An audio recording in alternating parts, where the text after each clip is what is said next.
Welcome to the Week 8 NFL Power Rankings episode here on That's Good Sports. I'm Brandon. Please subscribe to my YouTube channel or I will cease to exist, Perna. Today, we're going to do the Power Rankings a little bit different. I'll explain after the intro, but we're also getting into uncharted waters with the curse.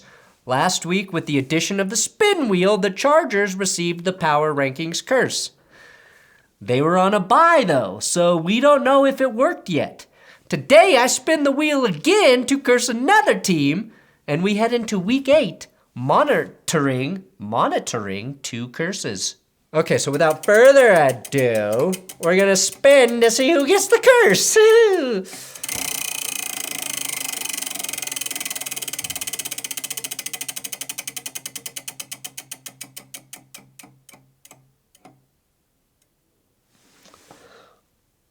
Oh, Team 3 shall be cursed.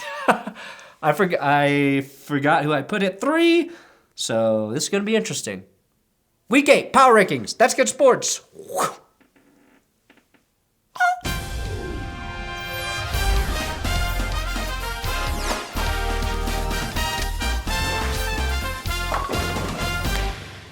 boop.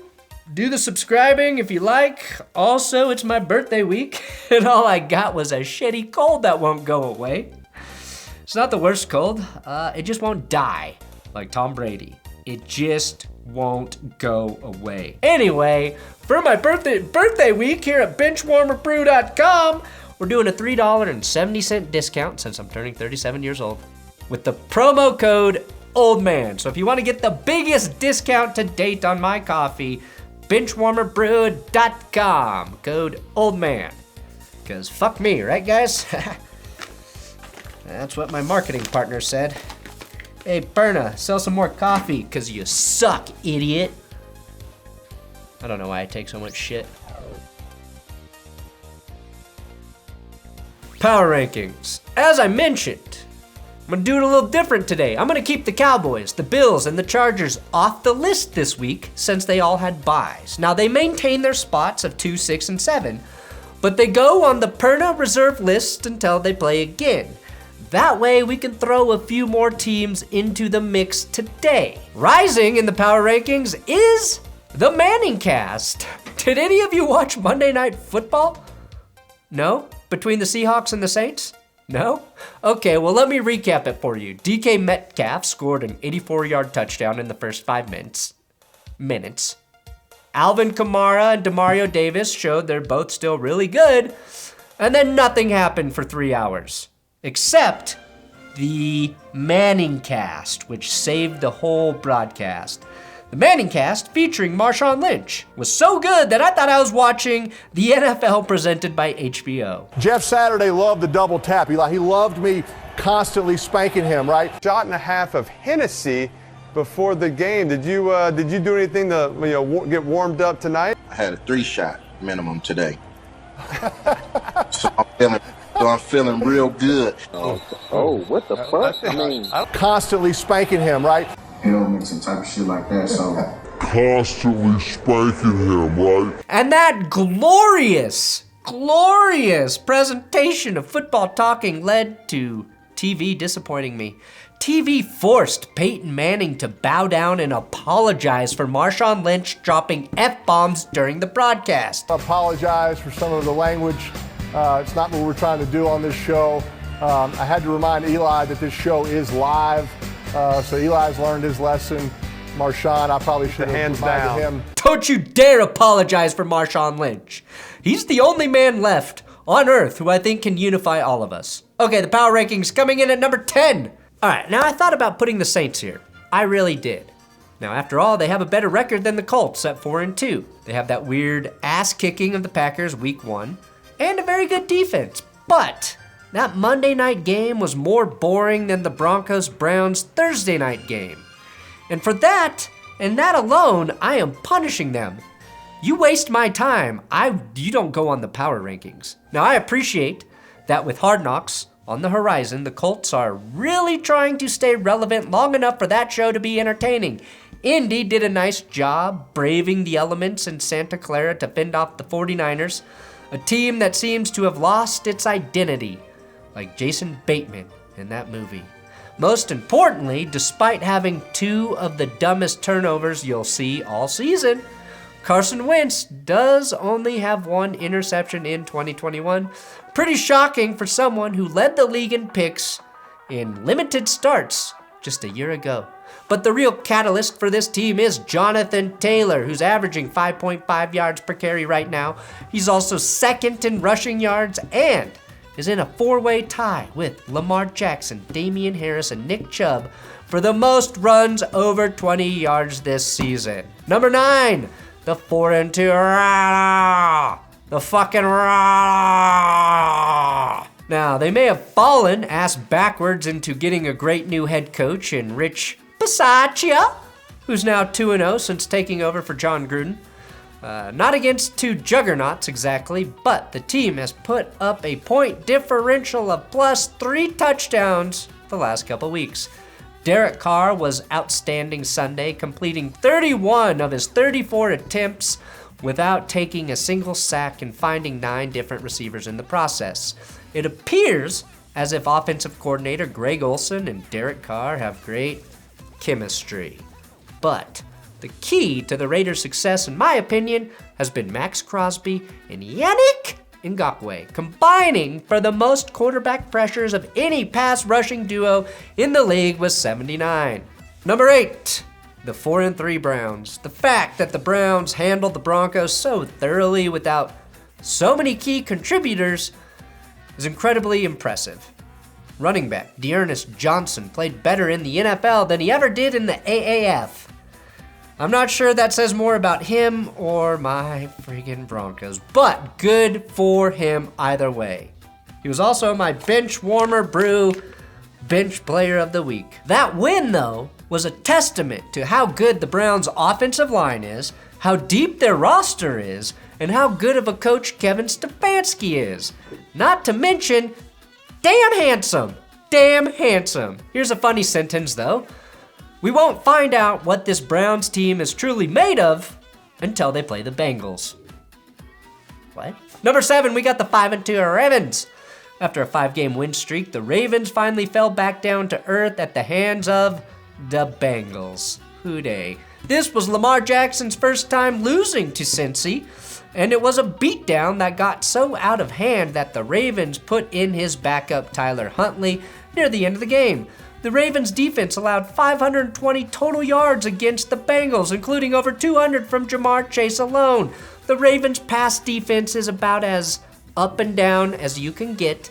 There we go. They allowed 148 yards passing against Denver, then 390 against the Colts, 182 against Justin Herbert in the Chargers, and of course 409 on Sunday against Joe Burrow. Who dey? That's a real question for the Ravens defense. Who the fuck are they? Number 6, the 6-1 LA Rams. All of the one-loss teams are in the NFC. Cowboys, Packers, and Rams.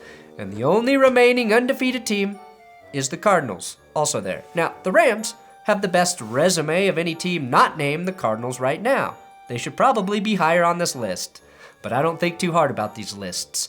And that's because their only loss is, well, to the Cardinals. LA took care of business in what looked like it might be a crazy upset against the Lions. Turns out, though, after all of the surprise onside kicks and fake punts, it was pretty casual. A pretty casual 9-point win for Matthew Stafford and the Rams. Cooper Kupp leads the NFL in receiving yards and touchdowns, you know that. In fact, he's currently on pace to break Calvin Johnson's single-season receiving record of 1,964 yards. I already mentioned that. And that's true even without the extra game for the season.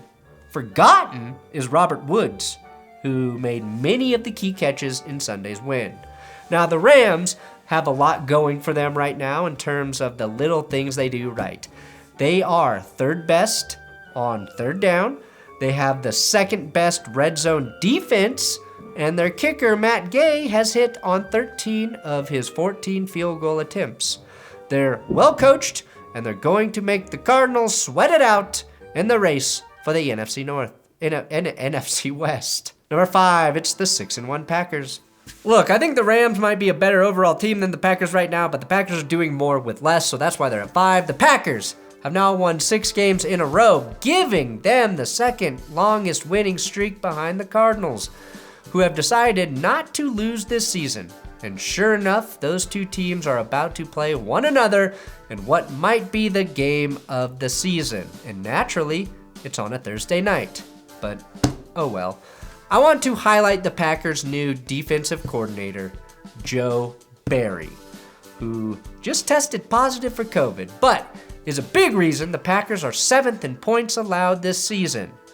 On the other end, you might be surprised to learn that the Packers are only 17th in points scored, averaging just over 24 a game, but when you take out the Saints game, that number jumps up to 27.5. Offensively, the Packers lean on Devontae Adams, and pretty much nobody else. Adams has 744 yards through 7 games.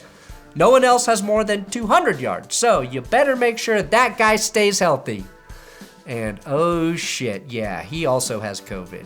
Number 4, the 5-2 Titans. In the span of 6 days, the Titans took down the mighty Bills on Monday night, then came back and hammered the Chiefs 27-3 on Sunday. So, they just defeated the 2 teams that were in the AFC Championship game a year ago. Obviously, we can point to Derrick Henry, who's on pace for 3,000 yards, probably, but the Titans' defense has been perfectly average this year, which is way better than anyone thought they'd be. A lot of that, though, is due to the play of their edge rusher, Harold Landry, who already has 7.5 sacks this season, beating his total from all of last year. He and Jeffrey Simmons on the inside with 4 sacks and 27 pressures of his own are controlling the line of scrimmage. Coming in at number 3, we got the 5-2 Bengals, and oh shit, no, I am sorry, Cincinnati. I am sorry. You beat the Ravens. Okay, big deal. Can you beat my curse? Can you beat my curse? I'm sorry, I apologize. Oh, fuck me. Oh, fuck, I'm sorry, Joe Burrow. It's time to be honest. Think back to the preseason. If you thought the Bengals were stupid for taking Jamar Chase over Penei Sewell, raise your hand. Come on, raise it. I feel pretty stupid for thinking those preseason drops mattered.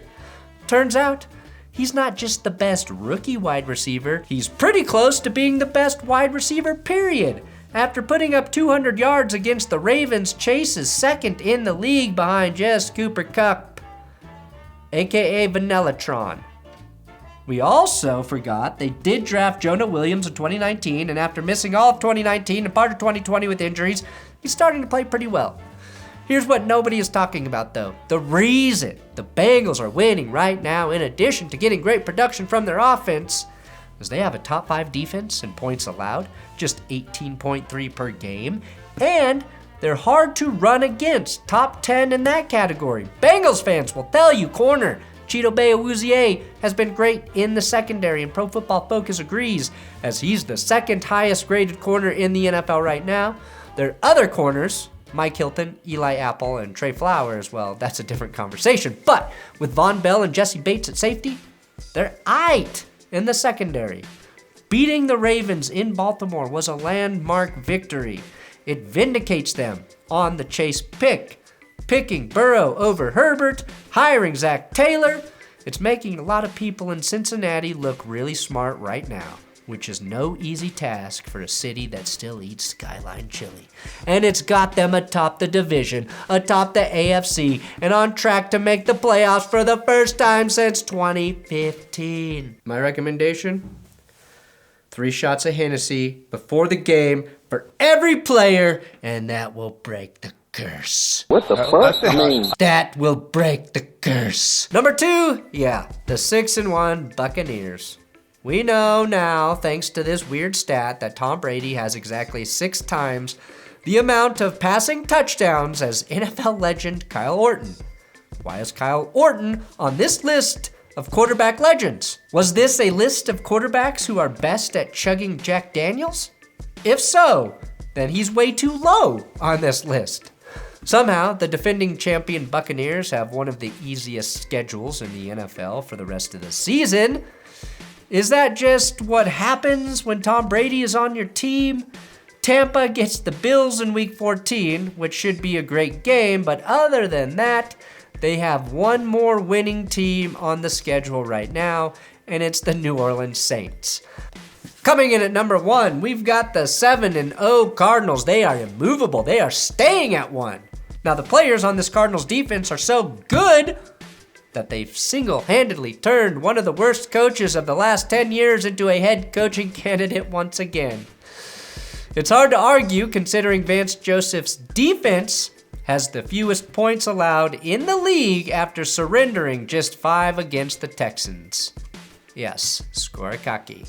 Now, the Cardinals have 3 tough games left, starting this Thursday night at home against the COVID Packers. Then they have a home game against the Rams that could decide the division, followed by a Week 17 game at Dallas, which could decide the NFC. You wouldn't have thought the Arizona offense needed any help, but they plugged Zach Ertz into the lineup, and immediately he produced 3 catches for 66 yards and a tutty.